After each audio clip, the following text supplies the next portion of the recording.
Yeah. I know we just signed the deal, but I need my advance on the next one too. They know I'm gonna be around.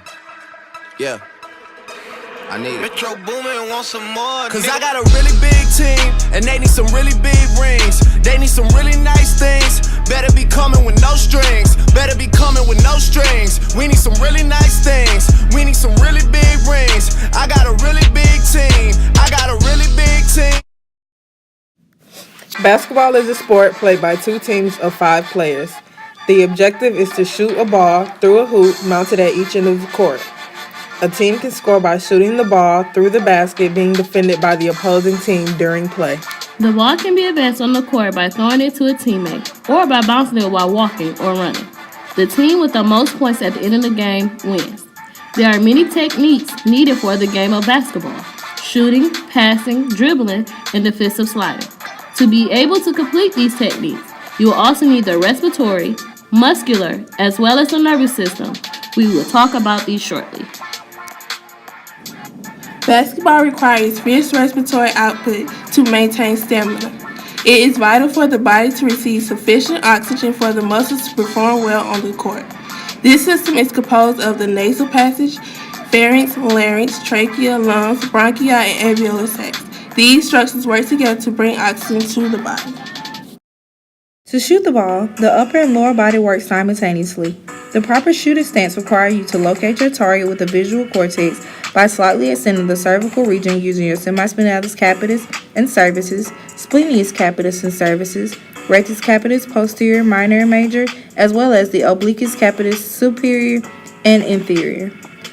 The ball is held in the dominant hand on the volar side while in an isometric contraction.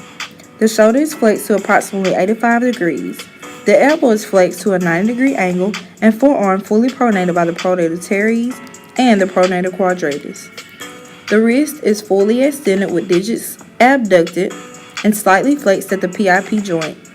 The muscles involved to hold this position include the anterior deltoid and pectoralis major, biceps brachii, brachioradialis, brachialis, extensor carpi radialis longus and brevis, extensor digitorum, and the extensor carpi ulnaris. In the opposite extremity, the wrist is slightly extended, forearm is slightly pronated with the shoulder, elbow, and digits in the same position as the dominant arm. To shoot accurately, the feet must be shoulder width apart, allowing a wide base of support. Place the arch of the dominant foot in line with the toe of the opposite foot to create a staggered stance. This will secure your center of gravity. You will be facing your target with knees slightly flexed, contracting the 3 hamstring muscles posteriorly.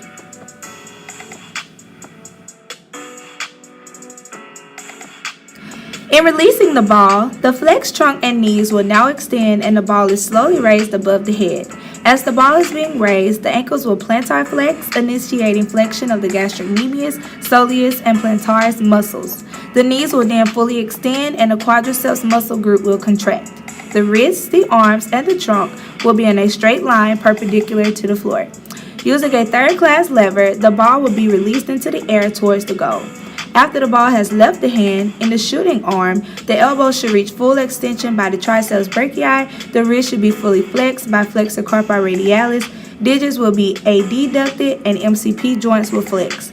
In the guiding arm, or least dominant arm, the digits will abduct, the deltoids will flex the shoulder to 90 degrees, and a slight external rotation occurs by the supraspinatus and pectoralis major. This form will increase the accuracy of your shot. The nervous system is the control center of your body and is divided into the central and peripheral nervous system. The CNS interprets sensory information, helps facilitate body movement, and is responsible for the quick thinking required for basketball. The PNS connects the CNS to the limbs and organs, serving as a communication relay between the brain and spinal cord with the rest of the body via sensory and motor neurons. The motor, sensory, and cognitive awareness needed to catch a pass, shoot the ball, or think quickly to create a play is vital for this game. Defense! Defense! Defense! Defense! Defense! Defense! Defense! When on defense, the objective is to prevent the other team from scoring. In addition to the movement of the upper and lower extremity, hand-eye coordination is essential to defensive shuffling. Hand-eye coordination is the synchronized control of eye movement with hand movement. To engage in defensive shuffling, you must stand with the trunk slightly flexed, shoulders horizontally abducted, knees flexed, and laterally shuffle the feet. The trunk is slightly flexed to allow the player to reach for the ball. The rectus abdominis, external and internal obliques, and the erector spinae muscles help to produce trunk flexion. Players on defense horizontally abduct their shoulders using the posterior deltoids and the supraspinatus, while switching between flexion and extension of the elbow in an attempt to block a pass or distract the offensive player. To produce elbow flexion requires the use of the biceps brachii and brachialis, while producing elbow extension involves the triceps brachii and acromions. While on defense, the individual's knees are flexed using the hamstrings and popliteus to allow the player a greater base of support, which allows the defensive player to move quicker, preventing the offensive player from scoring. The greatest aspect of defensive shuffling is the lateral shuffling of the feet, which produces the side-to-side motion, allowing the player to move and guard their opponent. The primary muscles used to produce lateral shuffling are the gluteus maximus, gluteus medius, and gluteus minimus, the tensor fasciae latae, quadriceps, hamstrings, hip abductors, gastrocnemius, soleus, and the tibialis anterior.